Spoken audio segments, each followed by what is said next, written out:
જય શ્રી રામ મિત્રો, હનુમાન ચાલીસાનો પાઠ કરતી વખતે ભૂલથી પણ ન કરો આ 7 ભૂલો. તમારે ખરાબ પરિણામ ભોગવવા પડી શકે છે. મોટા ભાગના લોકો ભક્ત બજરંગબલીને પ્રસન્ન કરવા માટે હનુમાન ચાલીસાનો પાઠ કરે છે. ખાસ કરીને મંગળવારે હનુમાન ચાલીસાનો પાઠ કરવાથી ઇચ્છિત પરિણામ મળે છે. હનુમાન ચાલીસા માટે કોઈ ખાસ નિયમની આવશ્યકતા નથી હોતી, પરંતુ કેટલીક નાની નાની વાતોનું ધ્યાન રાખવું જરૂરી છે. હિન્દુ ધર્મ અનુસાર હનુમાનની પૂજા કરવાથી શુભ ફળ મળે છે. એવું માનવામાં આવે છે કે તેમની પૂજા કરવાથી લોકોની તમામ મનોકામનાઓ પૂર્ણ થાય છે. આ જ કારણ છે કે તેમના ભક્તો તેમને પ્રસન્ન કરવા માટે અનેક વિશેષ ઉપાયો અજમાવતા હોય છે. એવું માનવામાં આવે છે કે જે કોઈ ભગવાન હનુમાનની પૂજા કરે છે તે સમૃદ્ધિ, ધન અને સકારાત્મક ઉર્જાથી ભરપૂર બને છે. એવી માન્યતા છે કે હનુમાન ચાલીસાના નિયમિત પાઠ કરવાથી ભગવાન પ્રસન્ન થાય છે અને તમામ મુશ્કેલીઓમાંથી મુક્તિ આપે છે. હનુમાન ચાલીસામાં લગભગ 40 ચોપાઈ છે. એવું માનવામાં આવે છે કે જો કોઈ વ્યક્તિ હનુમાન ચાલીસાનો પાઠ કરતી વખતે તમામ નિયમોનું પાલન નહીં કરે તો તેને સમક્ષ પૂજાનું ફળ પ્રાપ્ત થતું નથી, તમે પરિણામ પ્રાપ્ત કરી શકતા નથી. તો ચાલો જાણીએ કે હનુમાન ચાલીસાનો પાઠ કરતી વખતે કઈ ભૂલો ટાળવી જોઈએ. પરંતુ તે પહેલા જો તમે પણ ઈચ્છો છો કે બજરંગબલીના આશીર્વાદ તમારા પર રહે તો આ વિડિયો લાઈક કરો અને ચેનલને સબસ્ક્રાઇબ કરો. કોમેન્ટ બોક્સમાં જય બજરંગબલી લખો. નંબર 1, કોઈ પણ મધ્ય ચાલીસાથી પાઠ શરૂ કરવો. જ્યોતિષીય માન્યતાઓ અનુસાર જ્યારે કોઈ વ્યક્તિ યોગ્ય રીતે હનુમાન ચાલીસાનો પાઠ કરે છે ત્યારે તેને ઘણો ફાયદો થાય છે. જ્યારે તમારે ક્યારે પણ મધ્ય ચાલીસાથી ચાલીસાનો પાઠ શરૂ કરવો જોઈએ નહીં. જો તમે હનુમાન ચાલીસા વાંચવા જઈ રહ્યા છો, આ બધું એકસાથે ક્રમિક રીતે વાંચો, તો તમારે તે સ્થાનેથી જ ઉઠવું જોઈએ. કોઈ પણ મધ્ય અધ્યાયથી ક્યારેય પાઠ કરવાનું શરૂ કરશો નહીં. જો તમે કોઈ પાઠ કરતા હોવ તો સાચા હૃદયથી કરો. નંબર 2, સ્વચ્છ શરીર અને મનથી પાઠ કરવો જોઈએ. એવું માનવામાં આવે છે કે જો તમે હનુમાન ચાલીસાનો પાઠ ઘરમાં કરો છો તો હંમેશા શુદ્ધ તન અને મનથી મંદિરમાં દીવો પ્રગટાવીને હનુમાનજીનું ધ્યાન કરતા જ પાઠ કરવો જોઈએ. નંબર 3, તામસિક ભોજન અને દારૂનું સેવન.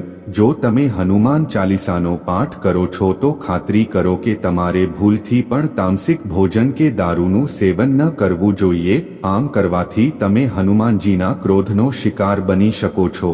હનુમાનજી બાળ બ્રહ્મચારી છે અને હંમેશા માંસાહારી વસ્તુઓ અને દારૂના સેવનથી દૂર રહેવું જોઈએ. તો જ તમને પૂજાનું ફળ મળશે. નંબર 4, કોઈની સાથે બિનજરૂરી ઝઘડો ન કરો. જો તમે હનુમાન ચાલીસાનો પાઠ કરો છો તો ધ્યાનમાં રાખો કે કોઈ નબળા વ્યક્તિને નુકસાન ક્યારે ન પહોંચાડવું જોઈએ, કોઈને હેરાન ન કરવા જોઈએ અને કોઈની સાથે બિનજરૂરી ઝઘડો ન કરવો જોઈએ. તમે પણ હનુમાન ચાલીસાનો પાઠ કરો તો ધ્યાનમાં રાખો કે તમારે કોઈનું અપમાન ન કરવું જોઈએ અને કોઈ માટે અપશબ્દોનો ઉપયોગ ન કરવો જોઈએ. જો તમે હનુમાન ચાલીસાનો પાઠ કરો છો તો તમારે ગરીબોને હેરાન ન કરવા જોઈએ પરંતુ ગરીબોની મદદ કરવી જોઈએ. 5મો નંબર, તમારા જીવનસાથી સિવાય બીજા સંબંધમાં જોડાવું. જો તમે પરિણીત છો અને હનુમાન ચાલીસાનો પાઠ કરો છો તો તમારે તમારા જીવનસાથી સિવાય અન્ય કોઈની સાથે સંબંધ ન બાંધવો જોઈએ. જે આવું કરે છે તેમને ક્યારેય શુભ પરિણામ પ્રાપ્ત થતું નથી. પરિણીત પુરુષે બીજી કોઈ સ્ત્રી સાથે સંબંધ ન રાખવો જોઈએ. જો કોઈ સ્ત્રી પણ નિયમિત રીતે હનુમાન ચાલીસાનો પાઠ કરે છે તો સ્ત્રીએ પણ પોતાના પતિ સિવાય અન્ય કોઈ પુરુષ સાથે સંબંધ ન રાખવો જોઈએ. જો કોઈ વ્યક્તિ પરિણીત નથી તો પછી તેણે બીજી સ્ત્રીથી દૂર રહેવું જોઈએ. જો કોઈ વ્યક્તિ હનુમાન ચાલીસાનો પાઠ કરે છે તો તેણે આ વાતનું ચોક્કસ ધ્યાન રાખવું જોઈએ. નંબર 6, તમારે ગરીબો અને પશુઓને પરેશાન ન કરવા જોઈએ. જો તમે ઘરની સમૃદ્ધિ માટે હનુમાન ચાલીસાનો પાઠ કરો છો તો ભૂલથી પણ કોઈ પ્રાણી કે ગરીબને હેરાન ન કરો. આમ કરવાથી પૂજાનું ફળ મળતું નથી અને ઘરમાં દુઃખ રહે છે અને ઘરમાં નકારાત્મક ઉર્જા રહે છે. નંબર 7, કોઈ ગુનો ન કરો અને ખોટું ન બોલો. હનુમાન ચાલીસાનો પાઠ કરો તો તમારે કોઈ પણ પ્રકારનો ગુનો ન કરવો જોઈએ. તમારે કોઈની સાથે છેતરપિંડી ન કરવી જોઈએ, તમારે આવું કરવાથી બચવું જોઈએ અને જૂઠું ન બોલવું જોઈએ. જો તમારા મનમાં કોઈના પ્રત્યે કપટ અને દ્વેષ હશે તો તમને પૂજાનું ફળ ક્યારેય નહીં મળે. નંબર 8. હનુમાન ચાલીસા વાંચવામાં ઉતાવળ ન કરો. જ્યારે તમે હનુમાન ચાલીસાનો પાઠ કરો છો ત્યારે તમારે ક્યારેય ઉતાવળ કરવી જોઈએ નહીં અને તેના કોઈ પણ શ્લોકનો ખોટો ઉચ્ચાર કરવો જોઈએ નહીં. તમારે હંમેશા ધીરજપૂર્વક તેનો પાઠ કરવો જોઈએ. નંબર 9. રામનું નામ લીધા વિના શરૂઆત ન કરો. દરેક વ્યક્તિ જાણે છે કે હનુમાન રામજીના પરમ ઉપાસક છે. તમે ભક્ત હોવાથી ભગવાન રામનું નામ લીધા વિના હનુમાન ચાલીસાનો પ્રારંભ કરશો નહીં તો તમે તેના પરિણામોથી વંચિત રહી જશો. નંબર 1. તમારા શરીર અને મનને સ્વચ્છ રાખો.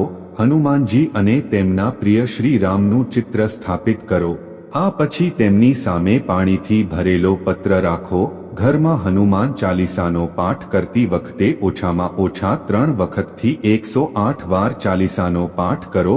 શરીર અને મન બંનેને સ્વચ્છ રાખવું ખૂબ જ જરૂરી છે. નંબર 1. હનુમાન ચાલીસાનો પાઠ કરતી વખતે મનમાં અયોગ્ય વિચારો ન લાવશો. મનમાં કોઈ અયોગ્ય વિચારો આવવા જોઈએ નહીં. દરરોજ ચાલીસાના પાઠનો સમય એકસરખો રાખવાનો પ્રયાસ કરો. ખાસ સંજોગોમાં મુસાફરી કરતી વખતે અને સૂવાના સમયે તમે હનુમાન ચાલીસાનો પાઠ કરી શકો છો. નંબર 12. મંગળવાર અને શનિવારે હનુમાનના દર્શન કરો. જે વ્યક્તિ હનુમાન ચાલીસાનો પાઠ કરે છે તેણે મંગળવાર અને શનિવારે હનુમાન મંદિરમાં જવું જોઈએ અને હનુમાનજીના દર્શન કરવા જોઈએ. મંગળવાર કે શનિવારે હનુમાન મંદિરમાં જઈને તેમની સામે ઘી ચઢાવો. ત્યાં બેસીને હનુમાન ચાલીસાનો પાઠ કરવાથી મોટામાં મોટી પરેશાનીઓ પણ દૂર થઈ શકે છે. નંબર 1. ક્યારેય ખોટી વ્યક્તિની સાથે ન રહો. હનુમાન ચાલીસા વાંચો છતાં પણ તમે ખોટા લોકોના સંગતમાં બેસો છો. જો તમે તેમના ખોટા કામમાં તેમનો સાથ આપો છો તો તમારું પતન નિશ્ચિત છે. તેથી આવા લોકોથી દૂર રહો. નંબર 14.